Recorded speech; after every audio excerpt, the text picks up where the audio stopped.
over here in the does corner just to have a little chat about when breeding goes wrong.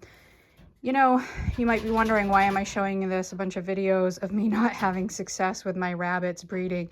And the reason is that I want you to know that everyone has these difficulties. They come and go. Very few breeders ever have a doe that doesn't present a challenge to them. So, you know, obviously Tippy, the last one I would have expected, with the exception maybe of Holly, to not breed would be Tippy. I do not think it's an issue with the buck. Some people will say they have does that just don't like a single buck. I suppose that's possible. I doubt that's the case here because she has bred with Winston. I usually breed her to Winston. I am trying the apple cider vinegar in the water. Kind of tried most of the tricks.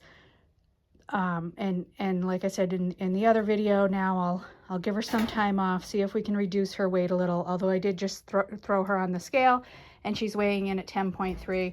I'll have to do a little research to jog my memory, but off the top of my head, I don't feel like that's a ridiculously high weight for a California and New Zealand cross rabbit like her.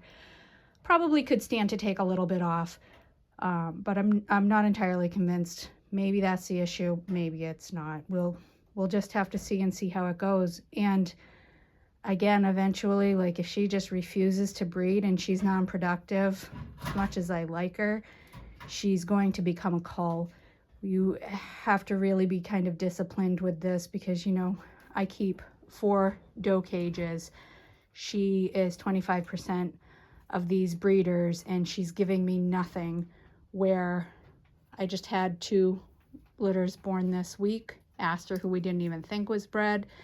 Dandelion, who is not due yet. She was only bred about a week and a half ago. So I wasn't expecting anything out of her yet, but she seems promising. And, you know, this is just the point of the matter. Don't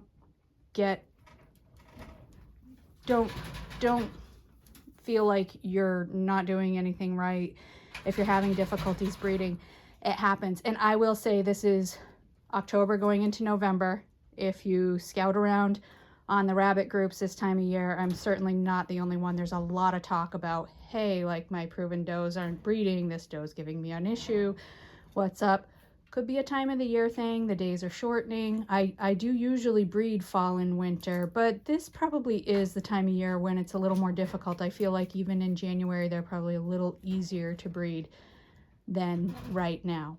But I usually do keep at it because this is the right time of year for me to be involved with raising kits and grow outs and harvesting for the freezer. So bottom line, keep at it. Don't get too discouraged. It happens to everybody. You can try all the tricks and maybe they'll work. Sometimes they do, sometimes they don't, and sometimes you just need to give it a few weeks and see what happens with a little bit of time.